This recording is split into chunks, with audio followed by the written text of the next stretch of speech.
Hi folks, Hugo Rivera here with HugoRivera.net, bringing you another episode where I'm covering a fitness topic, and then I'll go ahead and answer a few live questions over here. Hope you're having a wonderful day today. Been getting a lot of questions lately regarding soreness and whether, should I train when I'm sore? Should I just kind of like take the day off? What should I do?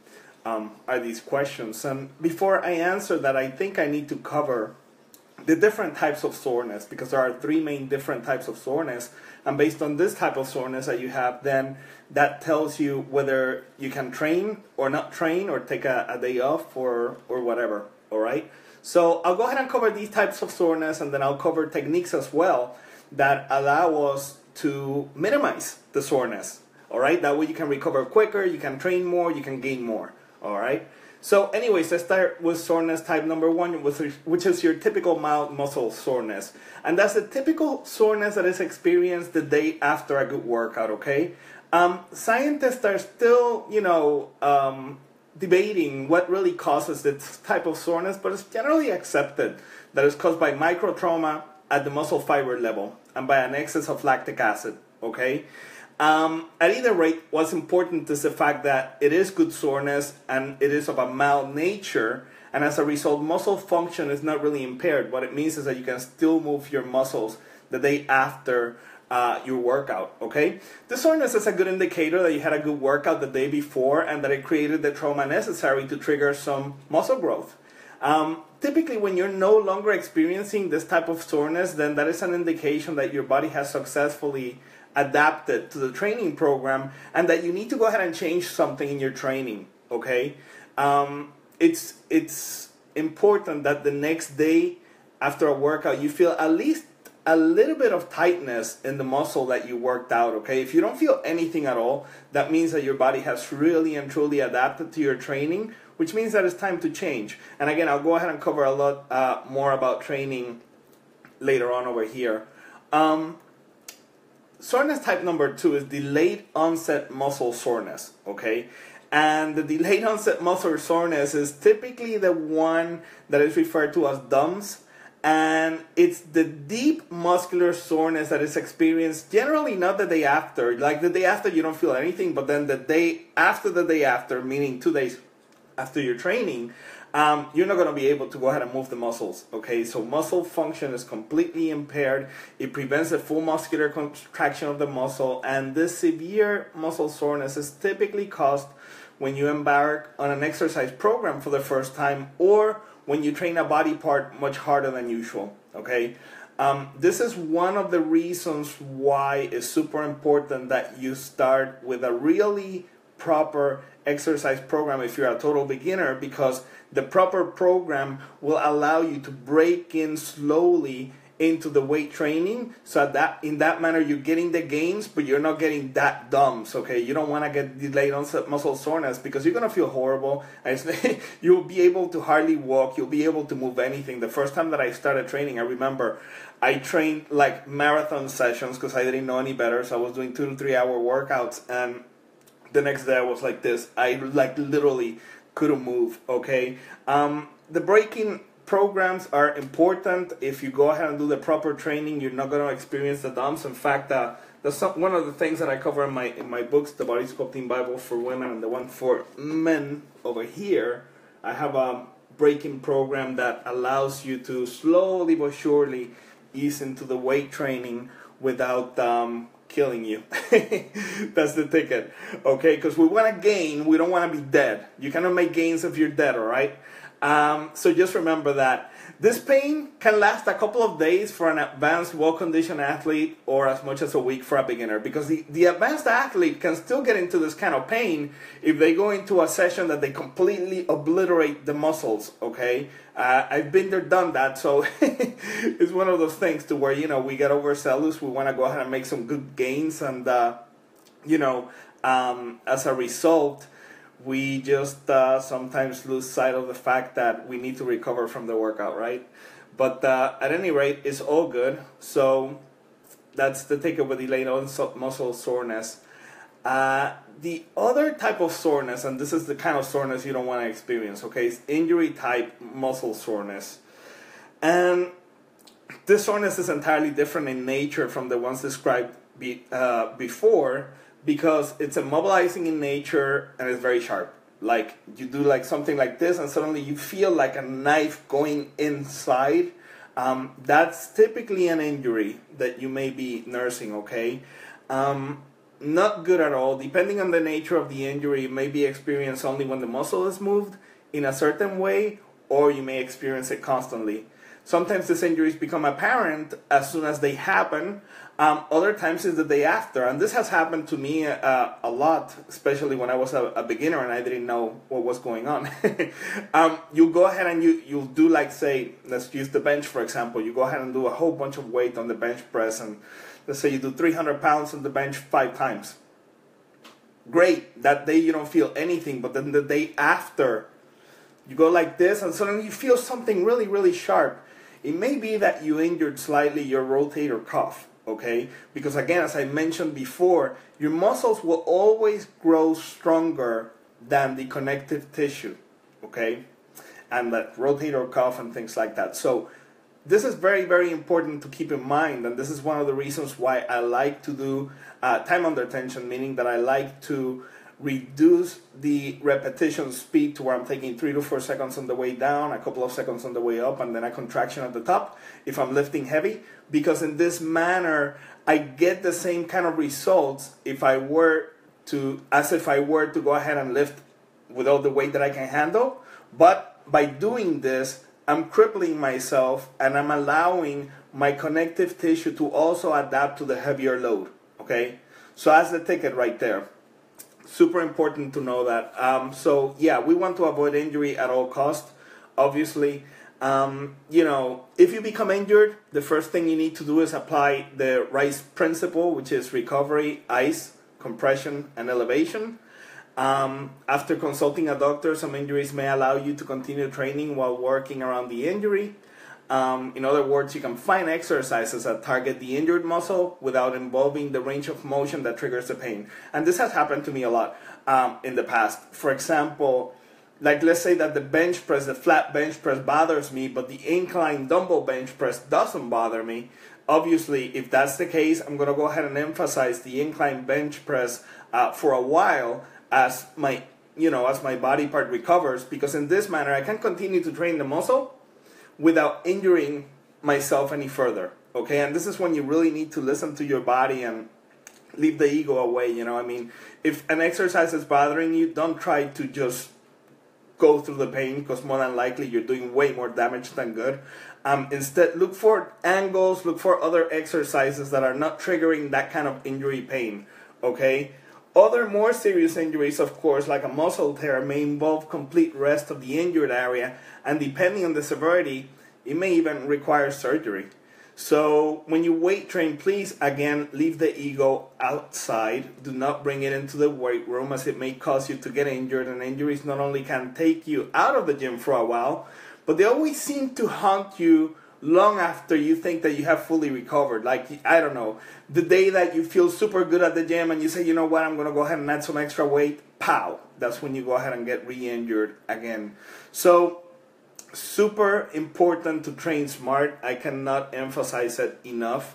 And I'll be talking about that right now. So those are 3 types of injuries. So with that said, should you train when you're sore? Well, if it's just typical mild muscle soreness, totally go for it. If you experience DOMS and it's like the 5th day after you train a body part and it's still sore, it may behoove you to go ahead and train it. Just go a little bit lighter, because by doing so, that's going to be some active recovery work that is going to get the blood flow into the area, and it's actually going to allow you to recover quicker than if you were to say, well, I'll take a couple of extra days off and whatever. Definitely, if it's delayed onset muscle soreness and you're in the 5th day, you can go ahead and train again. If it's typical mild muscle soreness, by all means, you can just go ahead and train on top of that. That's not a problem at all. And if it is like injury type, like I said, you have to ascertain what kind of injury you have. And this is where, you may need the help of a doctor over here. If it's something to where you see that you can still move the area, but you can go ahead and use other exercises that don't trigger the pain, do that. Always using caution, like I said, go ahead and use the time under tension principles that I talked about over here to go ahead and do the lifting. Don't go ahead and be lifting a ton of weight, right? And if it is something that requires, some medical intervention, then you really got to listen to your doctor here, okay? That's the ticket. So hopefully none of you are injured right now, because having an injury really sucks. But a few techniques that you can use to manage muscle soreness are the following, okay? First and foremost, you got to ensure proper nutrition. If you're not feeding yourself properly, chances are that you're going to be very easily overtrained, okay? Because you're not feeding yourself properly. If you need X amount of proteins, X amount of carbs, and X amount of fats, and you're not taking that in, well, obviously the recovery process is going to be impaired, all right? So ensure proper nutrition. What I like to always tell people is to start with a baseline diet of 40-40-20, 40% carbs, 40% proteins, and 20% fats, and adjust accordingly as needed based on the progress that you track every couple of weeks, right? So if you're gaining muscle and losing fat, leave things as is. If you're not gaining muscle, you need to up the carbs a little bit. If you're not losing fat, you need to reduce the carbs a little bit. That's how you go ahead and do it. Always methodical, never making changes on a whim, okay? You have to be methodical about these things. Start with 1 gram per pound of body weight for protein, 1 gram per pound of body weight for carbs, and like 0.3 grams per pound for good fats, all right? Another thing that is super important is that you drink your water. In fact, I'll take a sip. If you don't drink your water, remember that most of the body is made out of water, okay? So if you don't drink your water, you're in big trouble. And as a result, you're not going to be able to recover from your workouts because water is needed to just take away all the waste from the workouts, all the metabolic waste that is created when you're working out the muscles, right? So water is super duper important, not only for health, but also for muscle building and fat loss. So no water equals no recovery. So just remember that you gotta drink up, start with like your body weight times 0.66 in ounces of water per day. That's gonna go ahead and give you a good start, all right? The other thing too that is super important is, like I've said many times, and I'll keep on saying it, is to periodize your training and make sure, please, that you're not training over 45 minutes. I keep getting emails and emails of, people that are really want to go ahead and get the results, and I totally get this because I've been on that boat. And unfortunately, we've been taught that, a minimum of 1 hour per day of workout, 2 hours even better. This is not the case, okay? Because what happens after 45 minutes is that your cortisol levels begin to go up and your testosterone begins to go down. So the longer you stay in the gym, the more diminishing results you get, okay? So it's counterintuitive, but it's really important that your workout sessions are super duper efficient and that within 45 minutes, you're cooked and you're done. Okay, so go in, get out, don't stay in the gym more than 45 minutes. It's just going to impair your recovery. It's going to impair your gains. It's a complete waste of time, okay? Again, I'm going to be posting over here, as I usually do, my free 21-day program, which is, it shows how to set up the periodization and all that stuff. It's going to be posted over here. In fact, I'll post it in the comments right now, but I'm also going to go ahead and post it in the description. So there you go. I just posted it on the comments. I'll post it in the description as well, so you go ahead and have it over there, and you can download it and you can share it with your friends. I don't have a problem with that. Yeah, so definitely use the right training program, because otherwise forget it. And remember, the periodization means that some weeks, 3 to 4 weeks, you're going to be doing 12 to 20 reps, or sometimes even phases of 20 to 30 repetitions. And then on the heavier phases, you're going to be working on the 6 to 10 repetition range. Sometimes I go as high as 12. It depends on the previous, on what I did the previous cycle. So for example, if I did like 20 to 30 reps, my heavier phase may be 15 to 20. It really depends, right?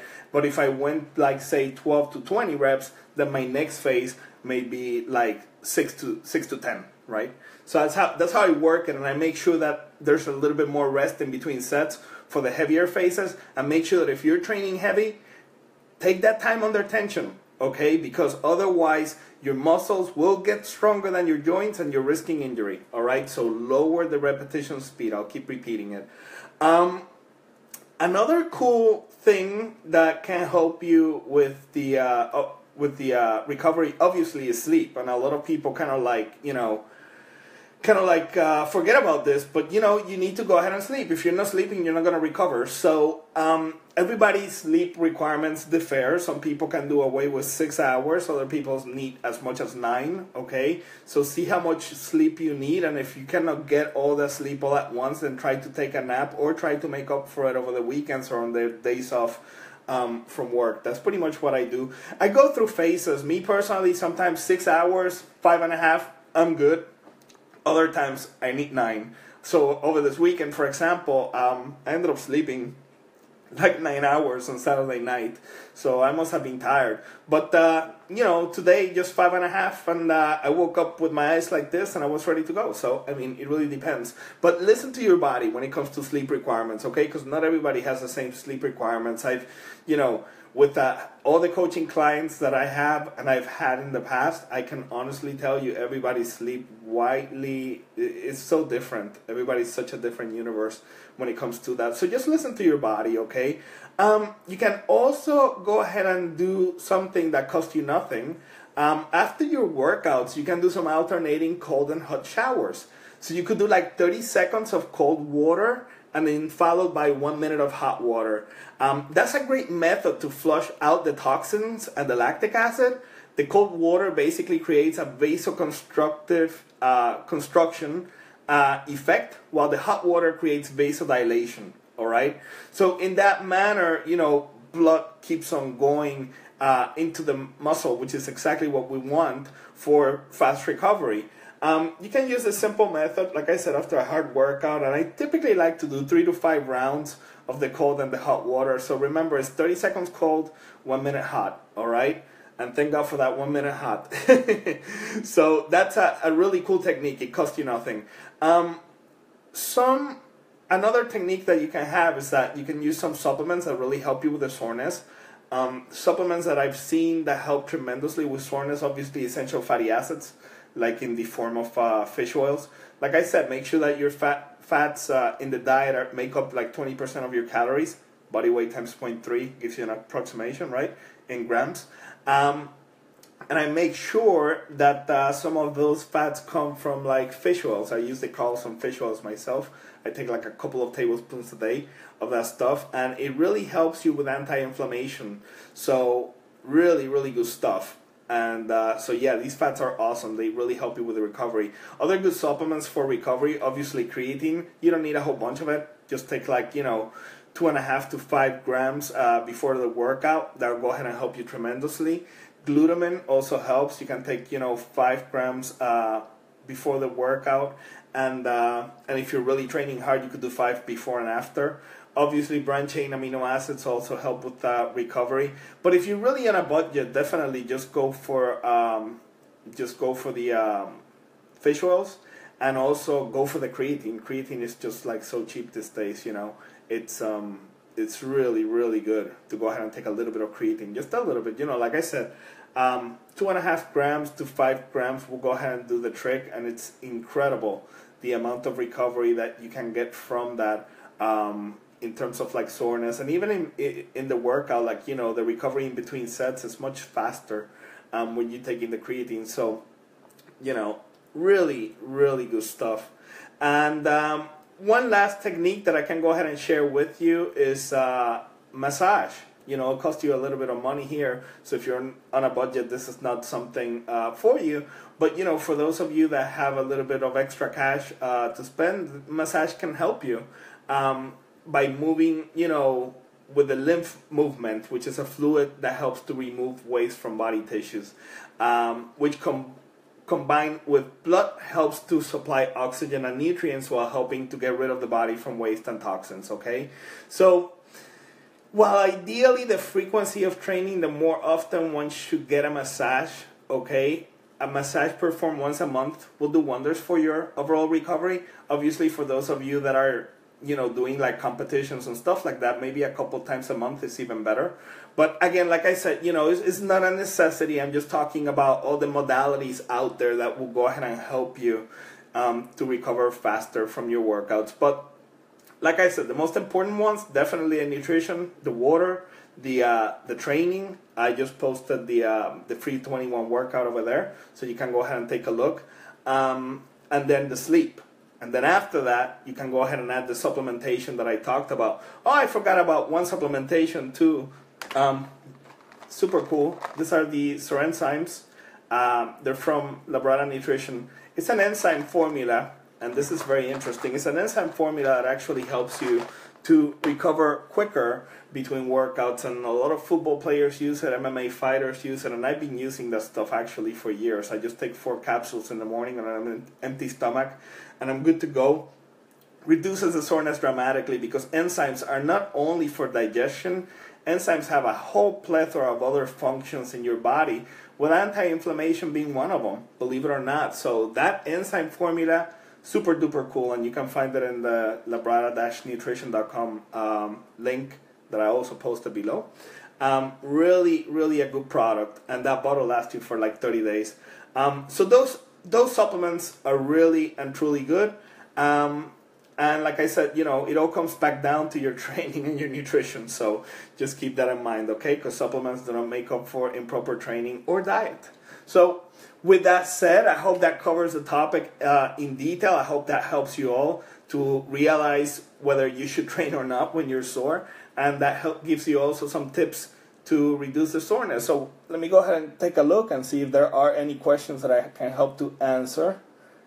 And if not, then we will just call it a day for today. True, water is important while workout, I agree. Yeah, definitely. Hello, everybody there. Hi, Hugo. Like always, good job. Congratulations for your program to help people. Thank you, Rafael. I appreciate that, buddy. Let's see what else we have. Have a lot of highs here. Hello to everybody. Let's see. You're on point. Thanks. Thank you, Brad. Let's see. Good advice. Thanks. Hi. Hello. Next day leg soreness is the worst. Yeah. Oh my God. When you're sore the next day with legs and you cannot walk, yeah, you're looking for a wheelchair for sure. That is the ticket. Okay, cool. Check that out. No questions today. So I must have done a good job. Or everybody fell asleep. Anyways, cool stuff. Let's go ahead and then call it a day for today. If you have any other questions, you can always go ahead and private message me. You can email me. You can just go ahead and comment below, and I'll go ahead and be answering more questions tomorrow when I come with another topic and another Q&A. Until next time, thank you so much for stopping by over here and spending this time with me. Take care and train hard.